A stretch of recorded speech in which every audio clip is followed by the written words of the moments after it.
মধ্য যোৰহাট উন্নয়ন খণ্ডত বিশেষ সজাগতা সভা অনুষ্ঠিত।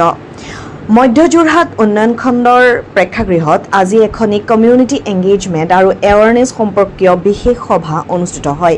বিভিন্ন বিভাগৰ লগতে বেনিফিচিয়াৰী আৰু CRISIL ফাউণ্ডেশ্যনৰ সখীসকলৰ মাজত যোগসূত্ৰ স্থাপন কৰাৰ উদ্দেশ্যে আয়োজিত সভাখন RGVN আৰু CRISIL ফাউণ্ডেশ্যনৰ মই প্ৰগতি আঁচনিৰ অধীনত ৰূপায়ণ কৰা হয়।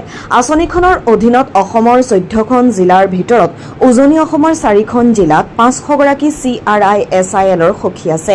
সভাখনত মই প্ৰগতি আঁচনিৰ যোৰহাট জিলাৰ area manager Mustafa Ahmed, handloom demonstrator Ilora Bhattacharya, Aparajita Hati Baruah, HP gas কোম্পানীৰ হৈ ভৃগু দাস উপস্থিত থাকে। গ্ৰামীণ বিকাশ নিধি আৰু ক্ৰিচেল ফাউণ্ডেশ্যনৰ সহযোগত আমি যোৰহাট জিলাত এখন কমিউনিটি লেভেল মিটিং অৰ্গেনাইজ কৰা হয়। ইয়াৰ মূল উদ্দেশ্যটো হৈছে যাতে ৰাষ্ট্ৰীয় গ্ৰামীণ বিকাশ নিধি আৰু ক্ৰিচেল ফাউণ্ডেশ্যনৰ যি মই প্ৰগতি আঁচনিখন চলি আছে, এই আঁচনিৰ অধীনত যিমানবিলাক গাঁৱৰ মানুহ আছে, দুখীয়া মানুহ আছে, তেওঁলোকৰ লগত যাতে এটা যোগসূত্ৰ গঠন কৰি দিব পাৰোঁ, সেইটোৱে আজি সভাখনৰ মূল উদ্দেশ্য। আজি এই সভাখনত বিশেষকৈ হেণ্ডলুম এণ্ড টেক্সটাইল ডিপাৰ্টমেণ্টৰ পৰা বিষয়ববীয়াসকল উপস্থিত থাকে। লগতে যোৰহাট জিলাৰ চেণ্ট্ৰেল ব্লকৰ অধীনত কিছু গাঁৱৰ মানুহ আৰু লগতে আমাৰ সখী বাইদেউসকল উপস্থিত থাকে। এই প্ৰগ্ৰামটোৰ অধীনত আমাৰ গাঁৱৰ যিমানখিনি দুখীয়া মানুহ আছে, তেওঁলোকে ঘৰত বহিয়ে আমাৰ বিভিন্ন ধৰণৰ চৰকাৰী আৰু বেচৰকাৰী আঁচনিবিলাক তেওঁলোকে পাবৰ কাৰণে সক্ষম হ'ব। আৰু এই আঁচনিটো আমি 2015 চনৰ পৰা অসমৰ 14খন জিলাৰ লগতে উজনি অসমৰ 4খন জিলাত আমি কাম কৰি আছোঁ। এই 4খন জিলাৰ ভিতৰত যোৰহাট জিলাখনো অন্যতম। যোৰহাট জিলাৰ আমি 3টা ব্লক সামৰি লৈছোঁ বৰ্তমানলৈকে: যোৰহাট চেণ্ট্ৰেল, যোৰহাট ইষ্ট আৰু তিতাবৰ। এই 3টা ব্লকত আমি কাম কৰি আছোঁ। সদায় একে জেগাতে থাকিব নোৱাৰোঁ, তথাপিও তাৰ পৰা অনুক্ৰমে মই আকৌ ইয়ালৈ আহিছোঁ কেলৈ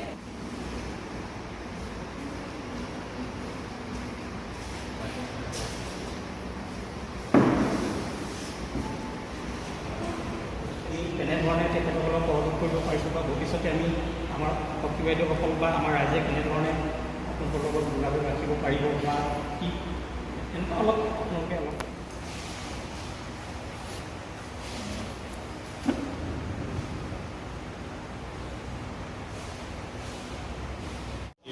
আমি ইয়াৰ পিছত আমি বেলেগ ডিষ্ট্ৰিক্টলৈ আমি ট্ৰেন্সফাৰ হ'ম, আমি বেলেগ ডিষ্ট্ৰিক্টলৈ যাব লাগিব। গতিকে যিখিনি আপোনালোকে কাম কৰিব পাৰি লওক এতিয়া, সেইখিনিৰ পৰাই আপোনালোকৰ মূল কাম হ'ব। আৰু ইয়াৰ পিছত অনাগত দিনত যদি আপোনালোকক আৰু কিবা হেণ্ডহোল্ডিং লাগে, আমি আছোঁ, কংগ্ৰেছৰ আছে, আমি গোটেইখিনি হেণ্ডহোল্ডিং কৰি দিম। ঠিক আছে? তো ইমানখিনি ক'লোঁ, ইমানখিনি বৰ্তমান তেখেত বাৰু আমাৰ এই ব্লকৰ অধীনত নাই, তেখেত যোৰহাট ব্লকত গৈছে, কিন্তু আমি অপৰাজিতা বাইদেৱে নতুনকৈ ইয়াতে ব্লক চাবলৈ গৈছে। আমি তেখেতসকলক পাইছোঁ আৰু